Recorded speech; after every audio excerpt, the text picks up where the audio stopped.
बंधु माने आजिर एही कार्यक्रम को आपण मानक स्वागत। आजिर एही कार्यक्रमटी धनुराशि व्यक्ति विशेष मानक पई बहुत गुरुत्वपूर्ण अटे, बहुत ही खास अटे। कारण एही रज संक्रांति ठारू आपणक जीवन रे एक बड़ परिवर्तन आसीबा पई जाउछि।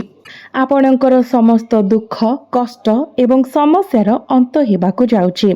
पुनर्बार आपणक जीवन को खुशी फेरिबाकू जाउछि। कारण देवगुरु बृहस्पति तांकर उच्च राशि रे गोचर करुछंती, जे कि आपणक राशिर अधिपति अटंती एवं एही रज संक्रांति परे आपणको अत्यंत अनुकूल फलाफल प्रदान करबाकू जाउछंती।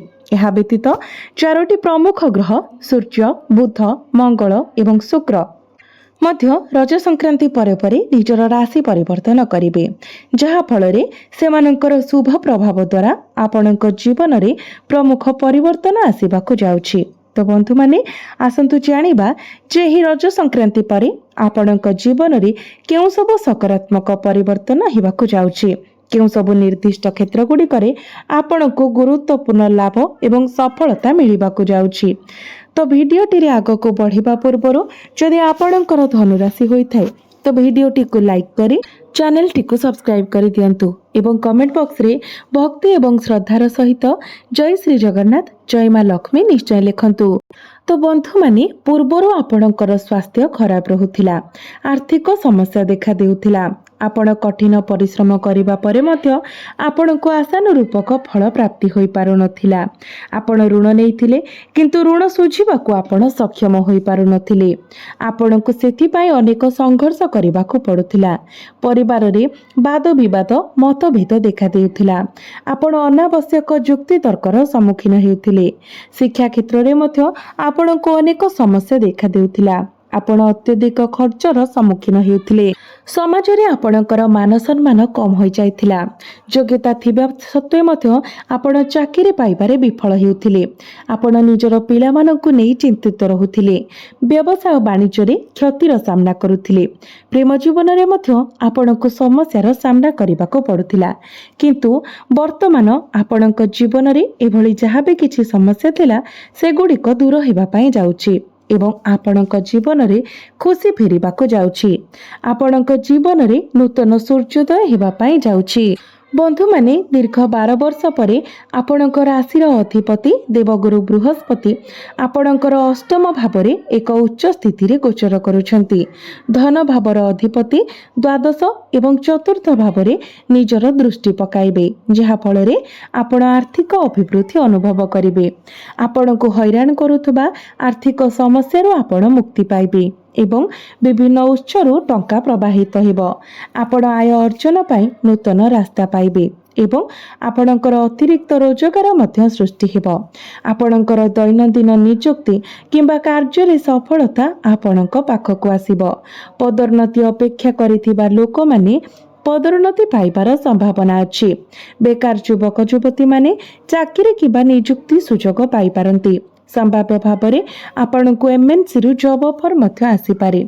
ଯେହେତୁ ଗୁରୁ ଆପଣଙ୍କର ଦ୍ୱାଦଶ ଭାବରେ ଦୃଷ୍ଟି ଦେଉଛନ୍ତି ତ ଆପଣ ଆପଣଙ୍କର କାମ କାର୍ଯ୍ୟ ପାଇଁ ବିଦେଶ ଯାତ୍ରା କରିପାରନ୍ତି। ଯେଉଁମାନେ ପୂର୍ବରୁ ବିଦେଶ ଯିବାକୁ ଚାହୁଁଥିଲେ ସେମାନେ ଏହି ଗୋଚର ପରେ ବିଦେଶ ଯାତ୍ରାର ସମ୍ଭାବନା ପାଇବେ। ଆପଣ ଦୂର ଦୂରାନ୍ତର ଯାତ୍ରା କରିପାରିବେ କିମ୍ବା ଧାର୍ମିକ ସ୍ଥାନ ପରିଦର୍ଶନ କରିପାରନ୍ତି। ଯଦି ଆପଣ ବିଦେଶ ସମ୍ବନ୍ଧୀୟ କାର୍ଯ୍ୟରେ ଜଡ଼ିତ ଅଛନ୍ତି କିମ୍ବା ବିଦେଶରେ ରହୁଛନ୍ତି ତେବେ ଆପଣ ଅନେକ ଶୁଭ ଲାଭ ପାଇବେ। ଯେଉଁମାନେ ହସ୍ପିଟାଲ କିମ୍ବା ଚିକିତ୍ସା କ୍ଷେତ୍ରରେ କାମ କରୁଛନ୍ତି ସେମାନେ ମଧ୍ୟ ଅନୁକୂଳ ଫଳାଫଳ ପାଇବେ। ଏହି ଗୋଚର ପରେ ଆପଣ ଧାର୍ମିକ କିମ୍ବା ଦାନଶୀଳ କାର୍ଯ୍ୟରେ ଟଙ୍କା ଖର୍ଚ୍ଚ କରିପାରିବେ। ଆପଣ ଘରୋଇ ସୁଖ ଉପଭୋଗ କରିବେ। ପୂର୍ବରୁ ଥିବା ପାରିବାରିକ ସମସ୍ୟା ସମାଧାନ ହେବ ଏବଂ ଘରେ ଶାନ୍ତି ବଜାୟ ରହିବ। ଏକ ନୂତନ ଅତିଥି ଆସିପାରନ୍ତି କିମ୍ବା ସନ୍ତାନ ଜନ୍ମର ଆନନ୍ଦରୁ ବଞ୍ଚିତ ଦମ୍ପତିମାନେ ସନ୍ତାନ ପ୍ରାପ୍ତି କରିବେ। ପ୍ରକୃତରେ ଆପଣ ପରିବାର ମଧ୍ୟରେ କିଛି ବଡ଼ ଖୁସି ଖବର ପାଇପାରନ୍ତି। ଏହା ସହିତ ଚତୁର୍ଥ ଭାବରେ ଗୁରୁଙ୍କର ଦୃଷ୍ଟି ଆପଣଙ୍କୁ ସମସ୍ତ ଭୌତିକ ବିଳାସ ପ୍ରାପ୍ତି ନିଶ୍ଚିତ କରିବ।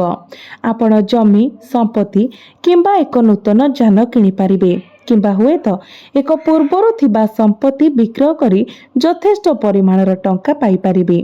आपण आपणक घर पई जंत्रपाति किंबा इलेक्ट्रोनिक उपकरण मध्य किनि पारंती।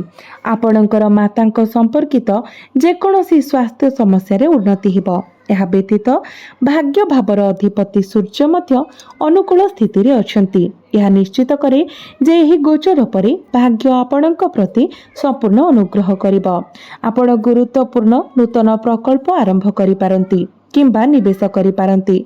विशेष करी जदि आपण शेयर मार्केट, स्टॉक मार्केट किंबा वाणिज्य सहित जड़ित आपणक पूर्व पुरुषक संपत्ति सहित जड़ित अप्रत्याशित लाभ मिलिबार संभावना अछि। आपणक घरे कोनोसी शुभ मांगलिक कार्यर आयोजन होई पारे।